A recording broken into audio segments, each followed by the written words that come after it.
This is a hands behind head marching drill. So it's kind of what it sounds like. We get my hands behind my head, brace of the core so I don't arch my back, and then nice and slow and controlled, come in with high knees, trying to keep my foot parallel to the ground. Remembering to breathe while maintaining some core activation. Get a little squeeze back of the elbows, get a little shoulder blade squeeze. And so this drill does a couple things for us. So first works on some dynamic stability as we go from foot to foot. Getting the hands up here works a bit of thoracic mobility. So I'm a little tight, so I actually feel a little stretch in the chest. I'm working to keep my shoulder blades back, but then I have to use my core here to avoid flaring the ribs. So I call a rib flare is tips the ribs flaring out.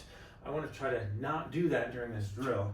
So often I'll set up, I'll take an inhale, exhale, exhale all the way, bring the rib cage down, draw in a bit, low, almost like you're pulling away from waistline or somebody's gonna poke or tickle you, you don't wanna let them. I'm gonna keep that on as I bring my hands up, draw the elbows back a bit, make sure I'm not shrugging up, so getting down away from the ears, coming back a bit, and then I'm gonna keep all of that. So I'm working on activation and mobility in the upper back without arching in the lower back as I'm trying to get tall and upright, a little glute engagement, some balance engagement. If that becomes easy, then we're going to lift the heels.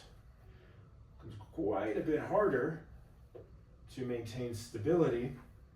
So I'm not lifting the heel high, but just floating it just off the ground. So that's marching drill with hands behind your head.